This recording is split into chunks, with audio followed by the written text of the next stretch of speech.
Yeah, cool. All right. I'm Here I am. We've got everything ready to go.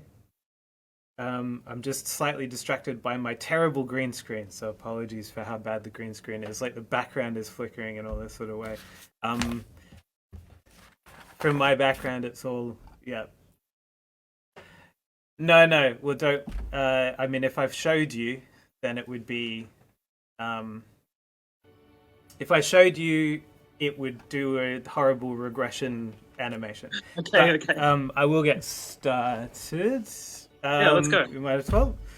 So, yep, this is. I can't even remember how many studios we've had in total, but this is the second for 2020.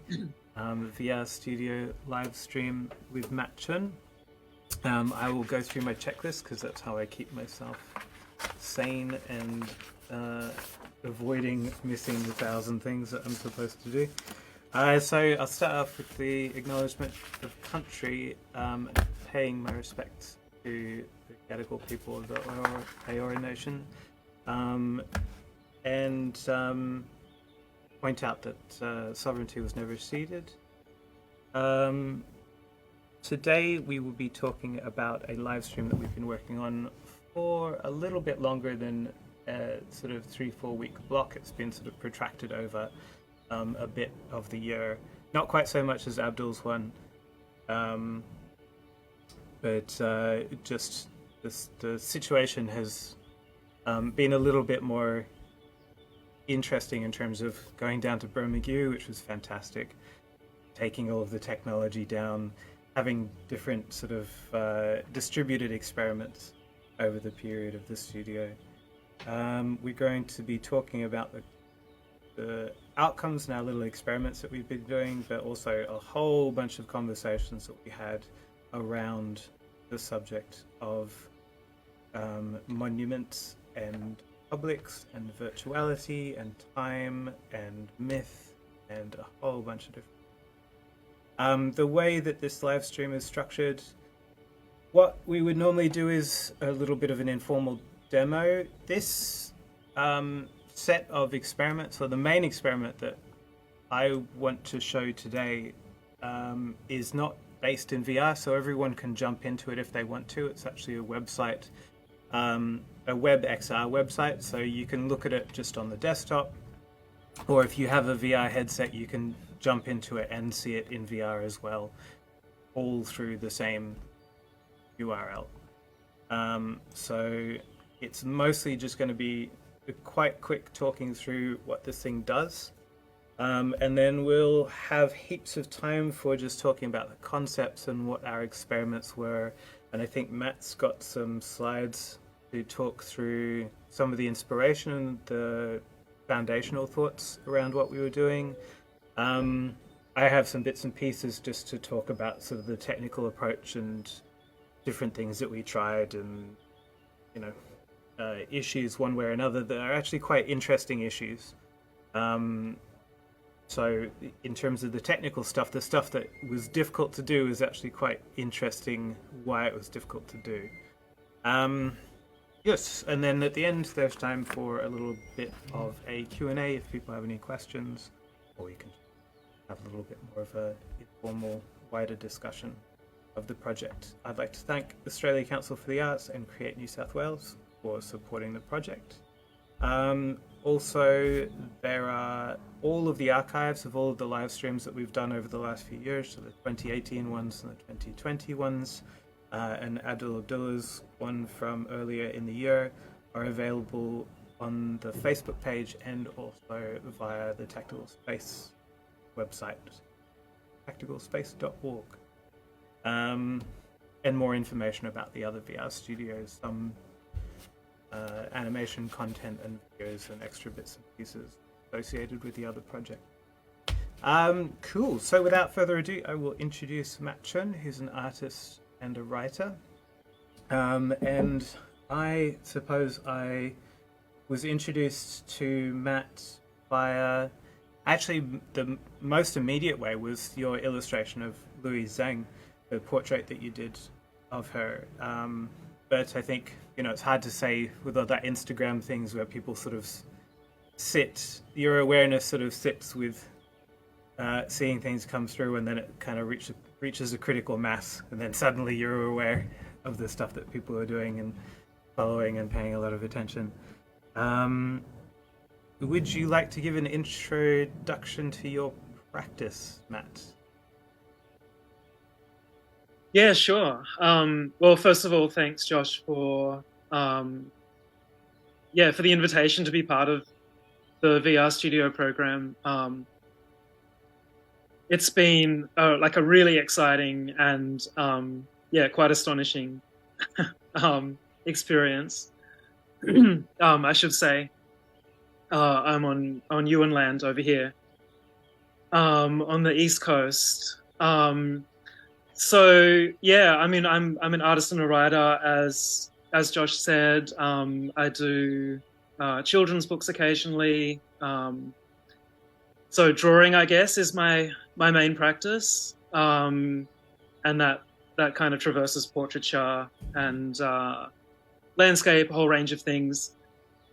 Yeah, I mean, in terms of being an artist, I think I kind of situate myself on the edge of the capital A arts world.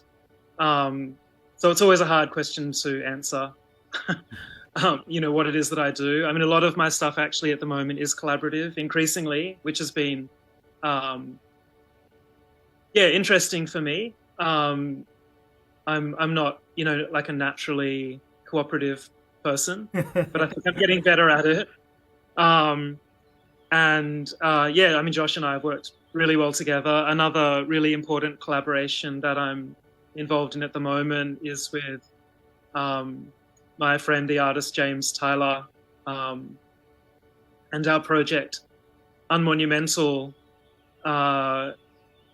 presents, I guess, these little sort of vignettes of Australian history that kind of sit outside the mainstream narrative, I guess, of Australian colonial history.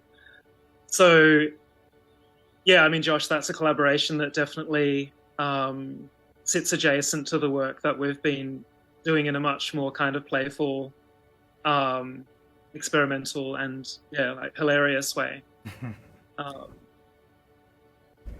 Yeah, thanks. That was a really good introduction. Yeah, it's so weird. I should point out as well that Matt can't see me, and he can see the screen via screen share on Zoom. So we've done this a couple of times, but 2 years ago with the Zoom live stream. And if there is any weirdness with volumes of the different microphones or anything disappearing or seeming not to work, then please let us know. And other than that, thank you for the patience with the tech. I know we're well into Zoom and well into doing things online, but this is back to a fairly novel way of working.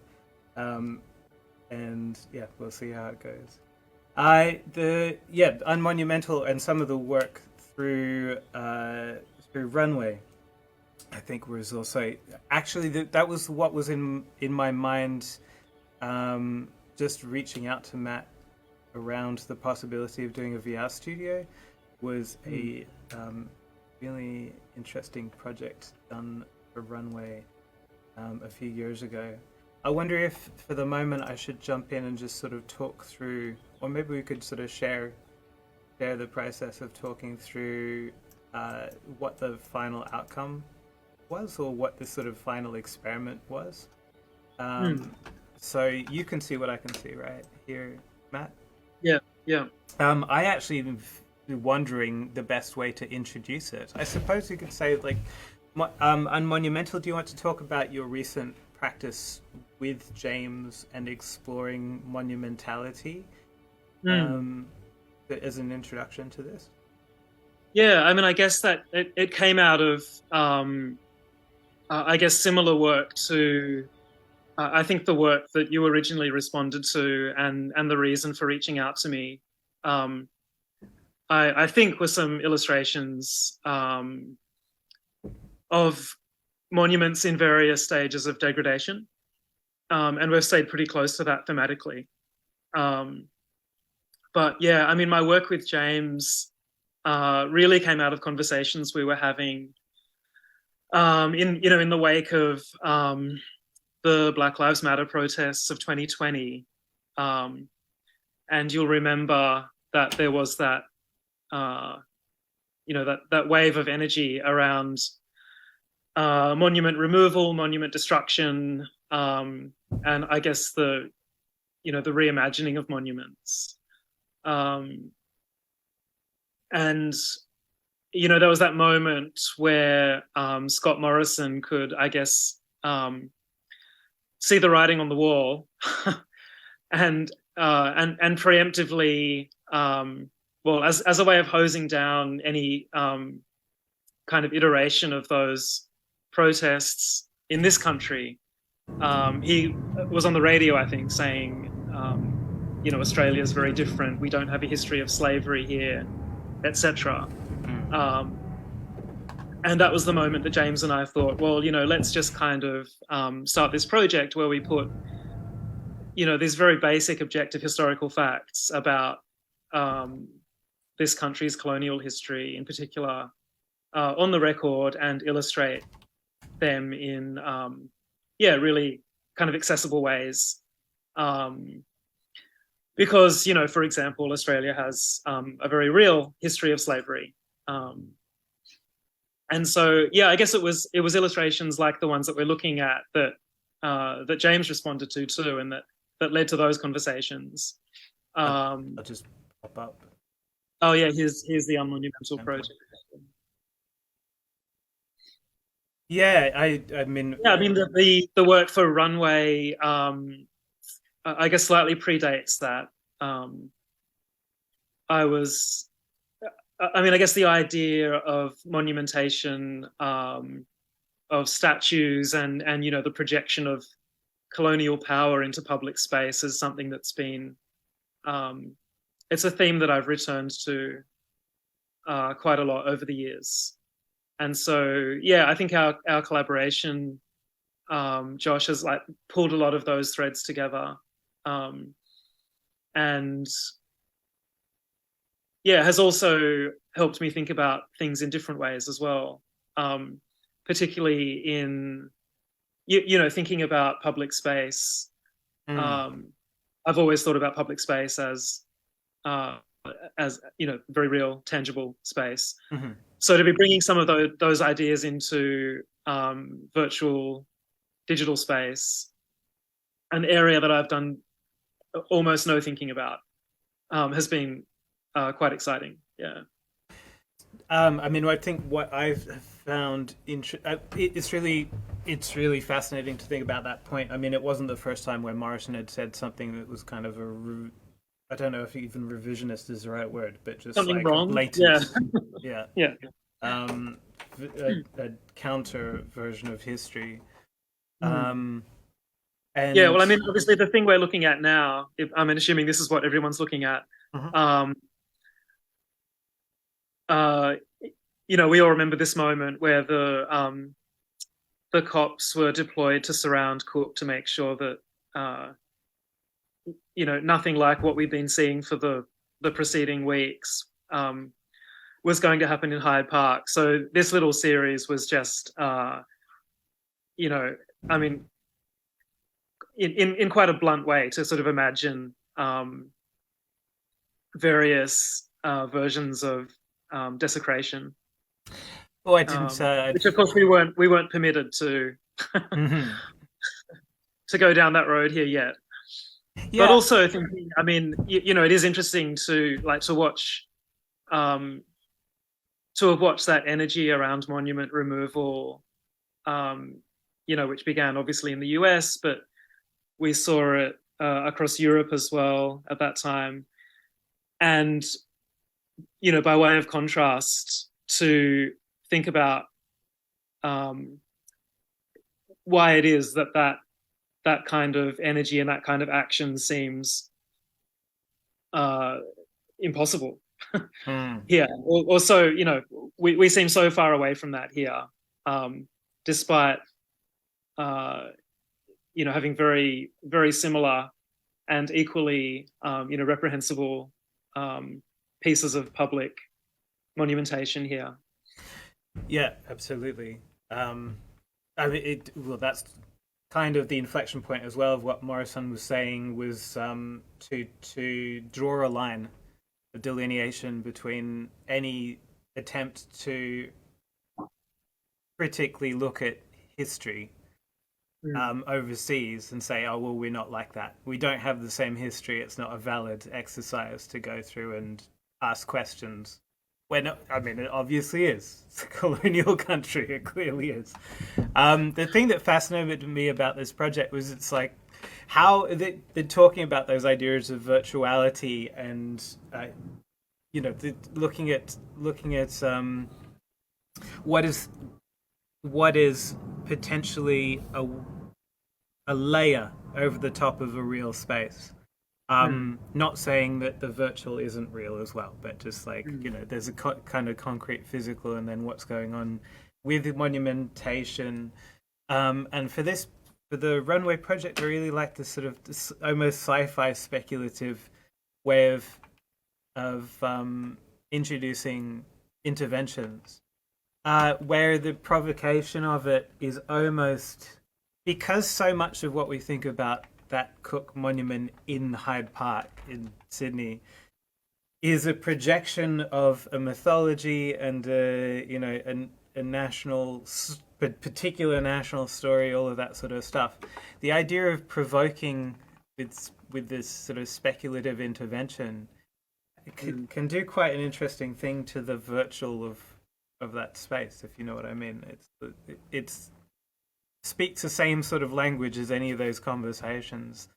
Yeah, well, I mean, what's interesting about a park, and this probably, this is the point I think that was interesting to bring into the idea of virtual space, but a park has this kind of veneer of like democratic and agreed upon space. So to to place a very particular projection of colonial power into that space is actually quite sneaky, right? Yeah, because really it's actually like a passive way of saying, well, here's something that we all agree on, right? And it's in this public space. So we must all, it must just be part of the fabric of a normalizing, agreed upon culture, agreed upon history. Yeah, yeah. I mean, also the park's fantastic because it talks about all of this idea of the artifice of nature. The relationship, it's a really particular relationship of man, inverted commas, to nature, and like what is an aestheticized concept of nature and the controlling of space and the making, the representing of natural space and all that sort of stuff. Which is really all I think has such an interesting conversation between. It might not be clearly obvious that these sort of conversations between virtual reality and, let's say, things like Metaverse, where there's a push to imagine a future where we share a virtual space, a digital virtual space. One thing that I actually have a problem with augmented reality projects because of the way, or at least, let's say, in Australia, non-Indigenous virtual reality projects, because they're continuing this kind of politics of unilaterally taking control of space, which I do have a problem with. And so for me, it's quite easy to imagine that things like this monument and even discussions or conversations or framings or arguments around space serve a similar place as augmented reality in trying to superimpose something over the top of them, which is like effectively a claiming of territory in one way or another. But we should talk about what the thing actually is. Oh yeah, yeah. Um, which I don't know the quickest possible way to describe what it is actually. Let's see. Well, I What? mean, maybe the first thing to say is, like when you approached me about doing a VR project, um, I'd never had a VR headset on before and wasn't Mm, actually like completely sure what VR was. hmm. Um, and that uh, yeah, that was through lack of interest actually. Um, and so I thought, like when you approached me, I thought actually, well, this could be like a really interesting creative tension, because I'm not like all my work is analog, Hmm. watercolor, colored pencils, um, and so yeah, I think one of our first conversations was about how we bring um, the handmade into digital space. Um, Yes, and, or in and that sort of developed possibilities at in least. tangent with conversations about um, what would it mean what would it mean to destroy a monument in virtual space. Mm. So it feels to me like those were the two conversations that um, at least we began with. Uh-huh. Um, in amongst, so I brought all of these different technologies down, like drones, 3D video cameras, and things like that. And the what we arrived at was quite a nice process um of creating things with a material practice, um, sculpting these clay shapes, and then using photogrammetry to reconstruct them. So this kind of photo-based scanning approach to build 3D models and then being able to bring them into VR. And it was quite fun to, I think one initial interesting point was to experiment once you have it in 3D to experiment with things like the scale and be able to just see like what it felt like to be in the presence of this statue or sculpture at different scales and how that kind of changed the relational politics between sort of you and this object or artifact or this like kind of overbearing presence, which is what we kind of ended up with, something a little bit closer to sort of it's slightly larger than life statue presence. And talking about all these things, like I'm really fascinated with the idea of the materials of monuments being there to kind of lay claim to a immutability, like they're things that last a long time. Um, and when we were exploring the ideas of monuments that could be kind of eroded or weathered, and what that would mean in a digital context, um, there were some fun experiments that we could make. A lot of those are on Instagram, the little animations of different ways um, of decimating and reducing and eroding the 3D Mm. models, which was also kind of a fun point because it's quite quick to do those experiments and just sort of move the slider and see what it looks like as it falls to pieces.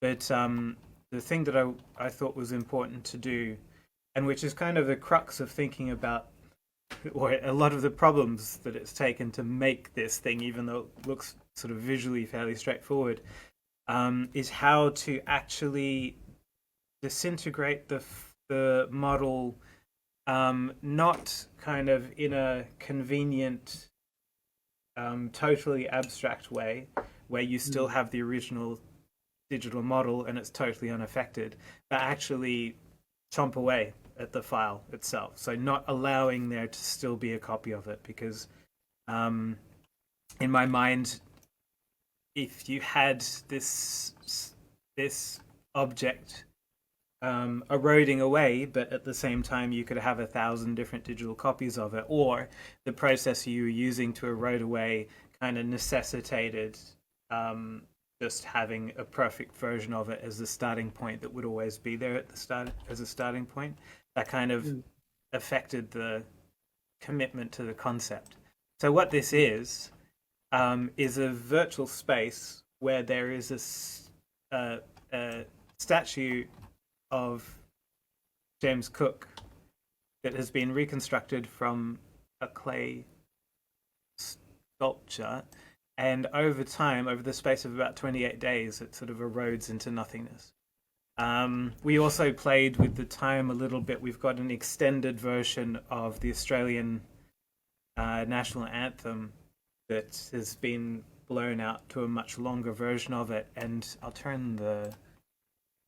unmute it in just about here. So over the space of that period of time that the monument falls to pieces, we move through the very elongated, extended version of the national anthem, so that at the end point where it sort of ceases to exist, basically, we're at the end point of the anthem. All just sort of like playing with that idea of time, and kind of a finite time is quite a nice thing to say. It's like, well, over time, there is a point where it will stop existing. It's not immutable, it's very much mutable. Yeah, I might grab some of the Instagram, some of the little animations and things go up on screen. Do you want? Is there anything that's? I'll reload this. Let's see. Hopefully, it doesn't break. It's quite an elaborate process of getting it to eat away at the file that we can talk about at some point. But do you want to talk, Matt, a little bit more about how we arrived at that place? Yeah, I mean, I think we pretty quickly discarded the most obvious solution to bringing the ideas that I was exploring in the runway drawings, which was essentially, wish fulfillment. Mm-hmm. And we pretty quickly discarded the idea of, just like allowing the viewer to hack away at the monument, or to hit it with a hammer or something. Uh-huh. That seemed like literally a blunt instrument. But once we started talking about time, and what it actually meant to be in virtual space, and the idea of not simply simulating a desecration, but actually causing the very pixels, the digital materiality to degrade. I think that became a lot more interesting. And yeah, I think, the idea of stretching out the anthem, and also not providing the viewer with the full, the full narrative or the full experience, but rather allowing people to sort of dip in and out of this longer process of degradation. Yeah, I mean, much more, I guess, poetically satisfying and interesting to think about. Yeah, I mean, I always like those things that go against the sort of usual aesthetic of digital experience, like the fact that it is reproducible, or the fact that it doesn't have a tie to real world, real time periods of time. Like there's no consequences often. It's like a children's cartoon. At the end of it, it always ends up sort of reset back to where it was. And I do like sort of mucking around with that idea, so that there's all of the things that you kind of conveniently get. I don't think it's actually just convenient as well. I think that some element of our fascination with sort of holding onto, sorry, the green screen is making it look like my whole head is transparent. Apologies for that. I might just turn that off. We were talking before about like, oh well, all of these things that you get when you work in this digital medium, there's backups and copies of all of this stuff, and there's logging, and all of this stuff is tracked, etc., etc. But I don't think it's not just the technology having those allowances in a kind of neutral sense. I think it's that computer science people are actually like incredibly comforted by the idea that they can capture. And I think that's the reason why. I mean, I know from a computer science perspective, being able to go into the world and it's like, well, nothing lasts forever, and then you do a 3D scan of it. Like that is part, or you take an innumerable number of photos, or like Ray Kurzweil, the inventor of the voice of an element of voice synthesis, and he's invented a whole bunch of things, and he's got this pathological desire to reconstruct his dead deceased father from conversations and notebooks and all of this sort of stuff. And I think that approach of trying to hold on to things that don't last and try and grab and capture and have some sense of control is actually a strong part of a pathology around being a computer scientist. Mm-hmm. I don't think it's neutral at all. Which is another reason why I kind of like to go use the technologies and then say, well, it's because it's not neutral. What happens if you start to propose using them in a way that doesn't do that? You start to go against not just a kind of mechanics of the system, but a politics or a culture of it as well, or a dogma, or it's something a little bit more than just this system gives this, so this allowance, so you can either take it or leave it. Yeah, so it's been really fun to do that thing of saying, like, actually, let's destroy the file. And I mean, I think all of that is the idea of capture in general for me is like very similar to elements of a it's like a enlightenment science project and things like that. Going out into the world and saying, for the sake of universal humanity, we're going to take and take and take and extract and capture. I think there's a lot of resonance between the two. So every so often something pops up on my screen that I should probably explain is I should have. I mean, I could have put it on another computer. It's actually quite nice to have it going on, so I can you can see it happening.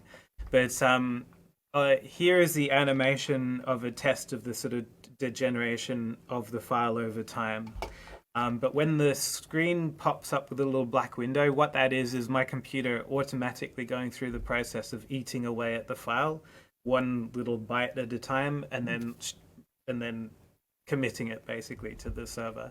So every time that pops up, that's like making one increment in the degeneration of the file, one of 8,064, I think. So the whole period of time. It's probably going to take a little bit longer than 28 days. No, it will take 28 days. I was going to say I hadn't factored in the time it takes to actually eat at the file, but it just runs every 5 minutes, so it's going to definitely take that period of time. Yes, good. We could look. I can't remember where we were before I got went into. Oh, that's all right. I mean, I was going to say, like, one of the interesting things about our conversations for me was, realizing that some of, the ideas I'd been exploring regarding public space and parks actually does relate quite well to digital space in a way that, I'd never had the opportunity to think about before. So the idea that a park, for example, is a neutral space, like an egalitarian space, a democratic space, and then you see how quickly a space like that can be policed, right? And yeah, I guess there's some resonance there with the way that digital spaces are increasingly being presented to us, right? Yeah, well, I mean, it's hard even now it's hard for the sake of argument even to hold the utopian, where we've got Elon Musk, Mark Zuckerberg, and who's the other one? They're all terrible. Yeah, Bezos. I mean, he's not a social media person, but and then TikTok, I suppose, is an alternative. But TikTok is basically is politically locked in. It's controlled. The state actor, you might as well say, that's just vacuuming up heaps and heaps of data from the US. So it's not a neutral playing playground, playing area, blah, blah, blah, landscape territory. Elon Musk is kind of destroying Twitter, which is impressive how quickly he's done it, actually, considering that it seemed to be incredibly robust. It just goes to show he's lost a whole bunch of his. I mean, he's done this thing where he's asking, you can pay for validation, basically, for verification, which was something that previously you had to have a certain number of followers. It would happen. So just a kind of like a post-trust, post-truth scenario if you just allow people to pay for it. The thing that really, I am also really interested in the idea of the commons. Like from the UK, there's people like the levelers and this like the politics of the land and land use and all that sort of stuff. I mean, in the UK, there's still a right to camp in commons. Still good. They can't kick you off. They're, it's still something you can do.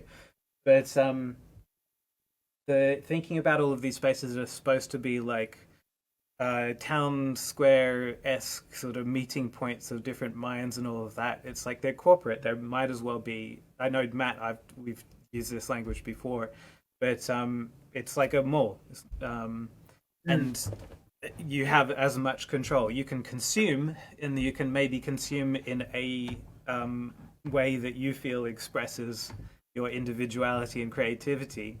But beyond doing the things that you are supposed to do in that space, there's no, and potentially, some subversive things that you can do around like hacking, and there's always a little bit of room for creating your own meaning and engaging with a space or a technology according to your own meaning-making practices.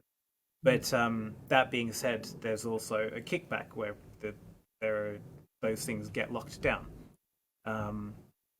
And to think about this sort of future where social interaction is going on in VR, it's company spaces.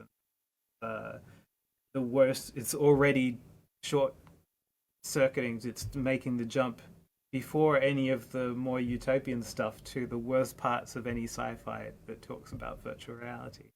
Ready Player One, I think the end point of the villains was to create a corporate VR space. Just why not just jump there straight away? Things like Snow Crash. It's like they are dystopian stories about the control of space, and yeah, I think that's really interesting. And I won't necessarily go into heaps and heaps of detail, but just it blew my mind. So I will go a little bit through sort of my process of thinking about how to make this. What do we got? So we've got some early examples. Let's see if I can make this. This is our scan in Unity, just to sort of test the materiality and the scale. I was quite interested in potentially quite subdued and stylized ways of representing the space that these things were in. So we were talking about parks, and it's like, what is it going to be? In what way is it going to look like a park? Is it going to be more of a general natural landscape, a sort of controlled well, we talked a lot landscape? about sort of decontextualizing it, right? Because I mean, obviously the idea of a commons in the context of a colonized landscape is something else again, right? That adds a significant layer of meaning. Yeah. And so, yeah, I remember we talked a lot about the idea of, translating a park into digital space, and how, to what level we'd be sort of decontextualizing that rather than recreating Hyde Park, for example. Yeah. Because I think every time, particularly as settlers, we depict landscape, that it's unavoidable. It's implied. And so, yeah, we talked about, I guess, leaning into the flatness, and the sort of boundlessness of Mm. that's sort of available to you, I guess, Which when is you're creating digital space. yeah. Well, yeah. So these some of my earlier suggestions were places I actually kind of feel for me like quite interesting, nourishing spaces. So this is like a Yeah. reference from oh called We Happy Few that I found a library for Unity that is this very similar sort of quite enjoyable actual natural space. But then the idea of like, well, what is just like an infinite field, and how impossible an infinite field obviously is for a few reasons. One, nothing can obviously go off forever, but also we're on a planet and it's spherical. And the idea of Euclidean physics that you have in this 3D space where it just sort of goes off XYZ is also part of the politics of understanding territory and mapping and all that sort of stuff that has an interesting resonance to the reality of territory, which is that it's on a globe and it curves in a way which isn't accommodated by this sort of mathematical abstraction of space. So the idea of saying like if we put it on an infinite plane, then kind of the ridiculousness of the claim of this national mythology that the Cook monument is making is made a little bit more acute. I think at least that was some of the thinking around it. That's obviously Yeah, impossible. I think so. I mean, my mind was just blown also by the first time you put a headset on me and standing in like that's a very relatively small studio. non-passive way that you're. It sounds like it came and hit you over the head with it or something. Um, and then I think what is essentially like the equivalent of your screensaver, right? Is this this sort of endless grid that you're standing on.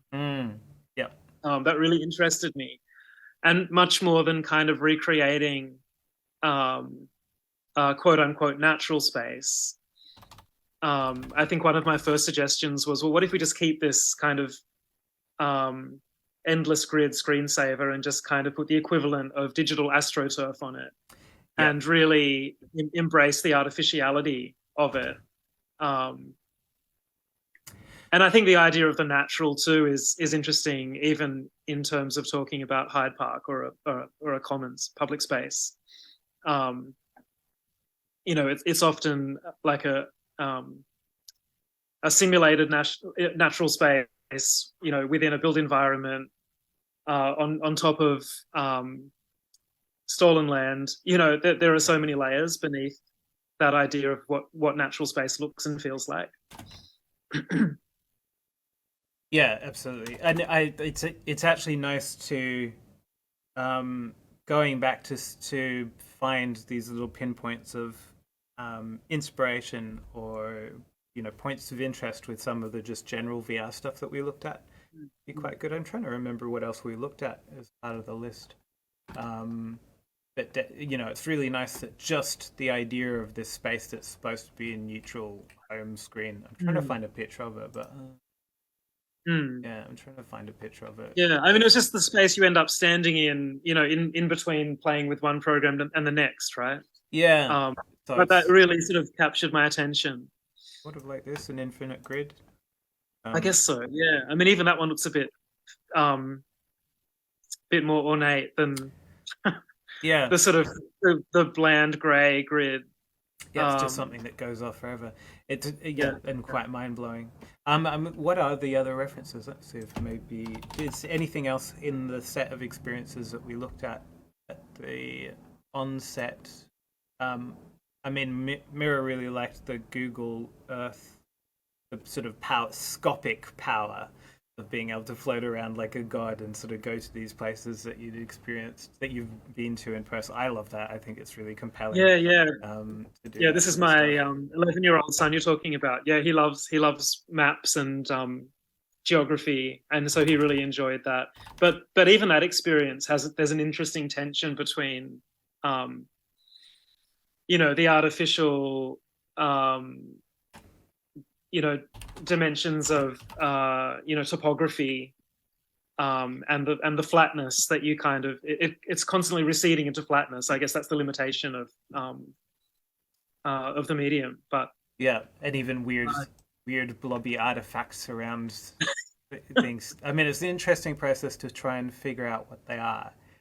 It's nice to be. I kind of like the artifacts more than the perfect working thing because they kind of start to open up the box of what's going on under the hood. They destabilize the rhetoric of the digital representation. I suppose when you start seeing weird blobby things.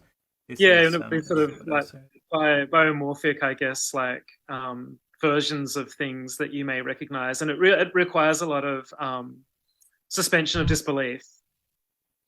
Yes, yeah, to ignore the fact that there's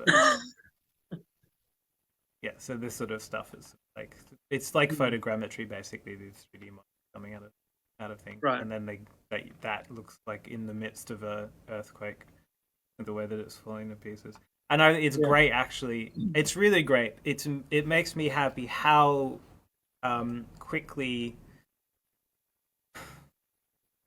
how much of a gap there is between what the technology produces and how it's read in a very different way. So like a computer scientist looking at this reconstruction that's not rectilinear. So it's like a building, but those elements of scaffolding are all over the place, and it kind of looks like it's in the process falling to pieces. The fact that someone from the tech background doesn't even have the degree of critical eye to imagine what a normal person would see when they look at that is kind of great in a way, because it means we can avoid slick misrepresentations, or it makes it quite easy to see what's going on in the process, and what that sort of, I don't know, like, yeah, it makes it harder for the wool to be pulled over our eyes, which I suppose is similar to this thing of getting to these social worlds and then seeing Mark Zuckerberg paste this absolutely awful Meta Horizons thing. It's like after $15 billion, and they post this, and it's like a joke. It's good that it's a joke. Yeah, and hopefully it's not. I think someone I was speaking to speculated that they deliberately made it look really bad just to give us a false sense of comfort, that it wasn't all, three-dimensional chess and technology melting our brains or anything. But yeah, good. Yeah, I don't know how to begin thinking about that. Yeah. I'll quickly let's see if there's anything else in terms of the experiences. Quill, any of those drawing medium sculpting? You did do a little bit of sculpting in VR. Oh, I did. That's right. Yeah. I mean, they were fascinating. I'm not sure the extent to which. I mean, that might have been the point where we decided actually we'll just do this with clay. Yeah, what is pretty dumb. They're obviously incredible, those experiences, but also I do find them quite like disorienting and also a little nauseating, actually. Yeah. It's probably something you just have to get used to. Yeah. When if you've got a block of clay ready at hand, then it's obviously a enjoyable, nourishing way of working. So we've got Age of Sail, Wolves in the Walls, Alumet. Alumet was a little bit of an exploration of scale, I suppose. We're thinking about the scale of the monument. Alumet is a VR experience from a good few years ago now, but it's really interesting in how it kind of presents characters at a kind of little mini marionette scale, animated. It's always interesting to show people that, to get a feel for how shifting scale, especially in kind of articulated animated characters, really changes what's going on. Yeah, the idea of scale with this little experiment was incredible. I mean, I kind of threw this little clay sculpture together quite quickly, and then you did your photograph you did your wizardry, and rendered it on the screen, and then suddenly I had my headset on and was in a space with the sculpture, but you were shifting the scale of it, and that was incredible to experience. Yeah, it gets I really. mean, you blew this little sculpture up to like massive, massive scale, and yeah, that's certainly something that you can't experiment with so easily. With traditional materials, at least. Yeah, I think I really like it. A whole bunch of people I studied sculpture with went on and they're like, "Oh, we want to be architects. Sculpture's dumb. You just got this the assumption of this, the you put your sculpture on a plinth in a white wall gallery, and it's like, well, the gallery is part of the interesting thing that's going on. Um, and it's how quick it is to be able to play with scale and sort of move from a sculptural relationship to an architectural relationship. Not saying that they're necessarily different, but just like in terms of the language of scale that you would normally use to refer to them. There's like epic sculpture and all that sort of stuff. Yeah. Quite interesting to basically make your body feel different about space just by tweaking the scale of something and feel how it feels to be in a different relationship to the world. I always find that really compelling. We did have this the White Cube Gallery. I mean, that's a whole other discussion we don't have time for. But talk about spaces that are set up with this aspiration to being neutral, or full sense of neutrality. Yeah. That's a perfect example, isn't it? Well, and also quite interesting to think about like some of the arguments for what you should do with problematic monuments is to put them in a museum. And the amazing thing about that is that the museum is kind of like a D2 thing.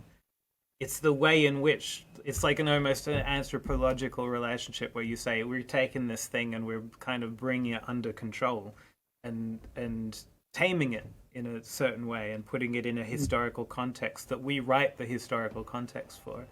So there's the art gallery, the White Wall Art Gallery is one way, and then the museum is another, which is like quite an interesting thing of thinking about how you can change the politics of something through that.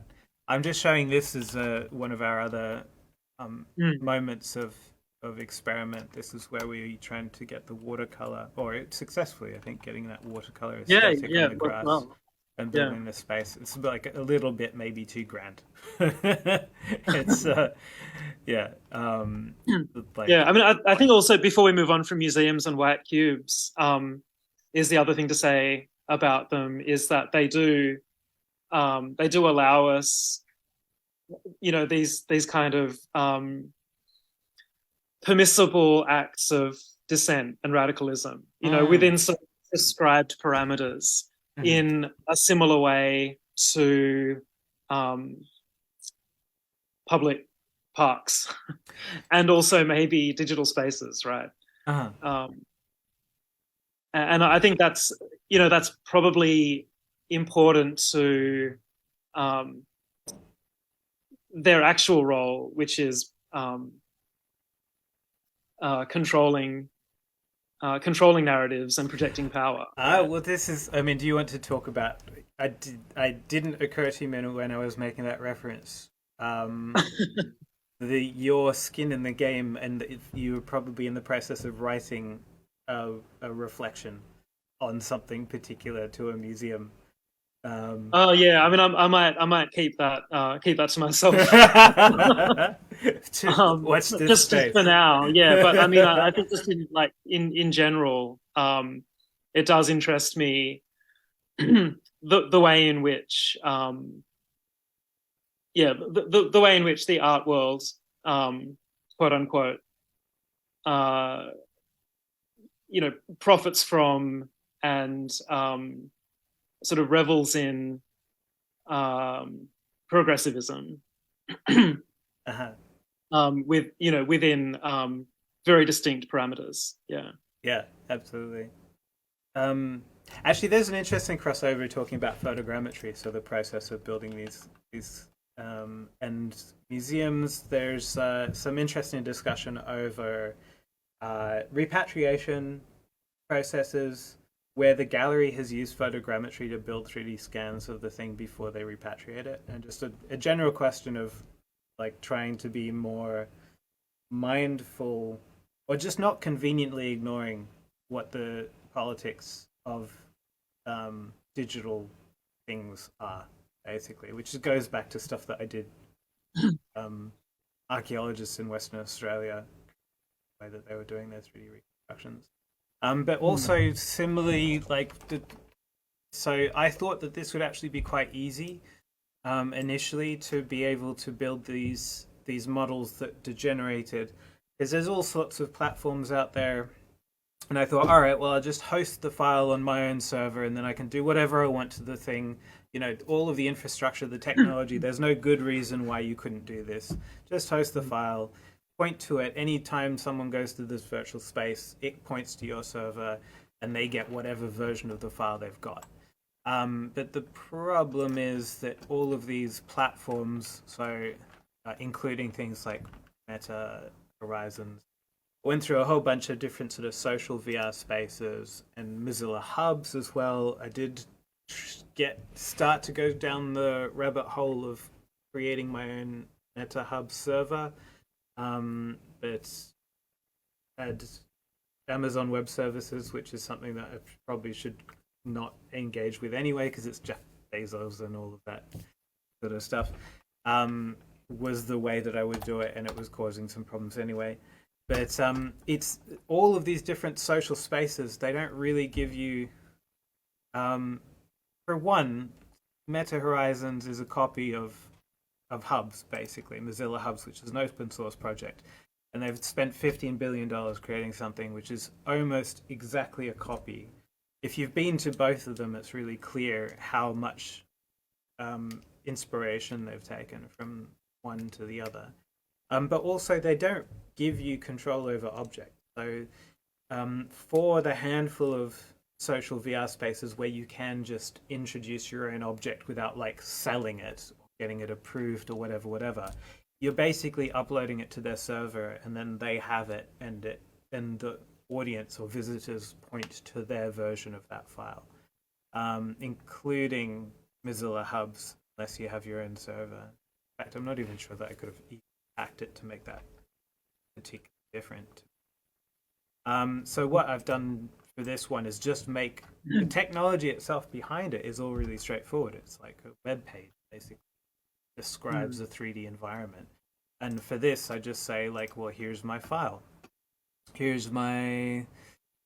I know we were all desperate to look at the source code. That's why everyone rocked up. But where is it? It's just called. Right.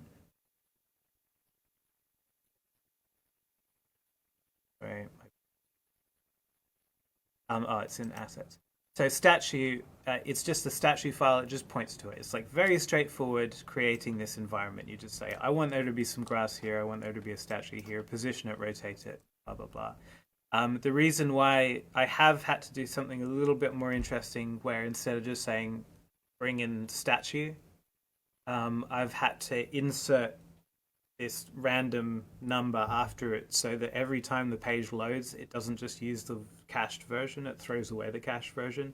Otherwise, you'd come back to this like day after day, and it could just be using the file that's been stored on your computer, which is like totally against the concept of it. But other than that, we're just saying like point to this file. And this is something that you can't really do in any of these other platforms because it wants to take ownership of your digital file. There's no conversation about it. There hasn't been like a big, there hasn't been design considerations, seemingly. At least I haven't seen any discussions about how people can provide their own files. It's almost the assumption is that it's like very difficult to bring your own things into the world. And for a lot of the social VR platforms, it's pretty much like if you want something to exist in that VR space, the only way for you to get it there is to basically be it's like if you wanted to make a bit of furniture, in the only way that you could make it is by becoming an IKEA designer and then going through the whole production process and then going to IKEA and buying it and putting it in your house is effectively what it looks like around these 3D files. It's not an open process of creating the world. All right. That's my So little the rant. utopian promise of the internet. Turns Not out true, folks. that's our Not hot take at TLDR. The internet lied to us. It's actually not. Yeah. But yeah, I don't know. I don't know how we're going to end. Actually, are there any final comments and pieces after that rant? I think I've done like three major my rants. final comment is that I think this is. I apologize if you have shown me this before, but I think this is the first time I've seen the watercolor grass. Oh, yeah, right. And that's interesting to see. Look, it's actually quite beautiful. And yeah, I mean, this was just like a watercolor kind of flat, bento box kind of grass that I scanned or painted and scanned and sent to Josh. So yeah, this is really quite lovely to see it. I'd Wishing like around. to think it's not the first time. I mean, there's all sorts of. It's graphically very beautiful to have this effect of the wind blowing across it and the clouds shadows running across it, which is like ways that you can make. It's sort of like breaking waves and white noisy sort of stuff. How nice it is to see these kind of pseudo random patterns of things over a large scale. It's just calms your mind in a certain way. But maybe too beautiful, or yeah, it's got a real feel to it. I mean, we can end on this image just because it's a nice image. Yeah, I'm just thinking about the levels of artificiality, but also well, spoiler, this isn't real. Incredible that we can end on such a positive note. Hey, are we ending on a positive note? Okay, that's not my normal style, but well, it's not mine either. But yeah, watercolor grass, quite beautiful. You can. I mean, there's room for beauty. There's room for creative expression, interesting storytelling. The things that I really like about VR, yeah, I mean, there's an immediacy and yeah, you can make beautiful things, and you can tell stories, and you can connect to people, and all this sort of stuff. We have to really work hard to try and make sure that there is room in VR for that as much as possible. So sort of like half positive and half. Like, that's his best. That's the best you're going to get out of me. Yeah, we're losing our edge, aren't we? Cool. All right. Thanks for that. That was good fun. And okay, so will you use VR in the future? Are you in any way tempted to ever use VR or to think about doing stuff in VR? I'm not I'm not tempted to embrace VR. Mm-hmm. And I'm still yeah, I would still say I'm pretty antagonistic towards it. But I will say, if you if there's the opportunity to collaborate with you again, Josh, I'd jump at it for sure. That's very kind. Yeah, you too. That's a very diplomatic answer. I mean, the funny thing is, I work in VR and I've used it I've used it maybe 5 hours in the last month, if that. Which is it's funny to think about. Like, I put it on. It's like I feel like a plumber or something as you turn the tap on to see if it's working after you've had a go at the whatever. Yeah. And there's not. Well, I think. Sorry, you go. All right, there's not very, very much out there that is like mine. There was a lot more that was exciting actually before. Now that it's kind of gone more into a commercial, sort of well-developed industry, the stuff that's been done for it, there are kind of indie developer sort of scenes that I suppose I should take more notice of. But actually, I think there's less interesting ideas coming out because it's been going on long enough that anyone with interesting ideas has had an opportunity. experiment, at least in that sort of commercial context of like buying a game or something. Right. Okay. See where it goes, and obviously the car crash of this social VR. Oh, we went on social VR. Do you want to a very quick account of how you found Rec Room? Was it? Oh, sickening. Like, Good. yeah, horrific. Yeah. Yeah, good stuff. And now I feel like I'm railroading you into a fantastic, cynical, negative end to it. But yeah, I mean the Well, I idea mean, I've of really enjoyed, yeah, genuinely enjoyed the conversations we've had, and those conversations have been a result of, you know, talking about, well, thinking about VR and experiencing VR. But the conversations have, you know, were more, yeah, more enriching than being in the space for me. yeah, absolutely. Yeah. All right, awesome. Thanks so much for that. I will without further ado, stop it. All right.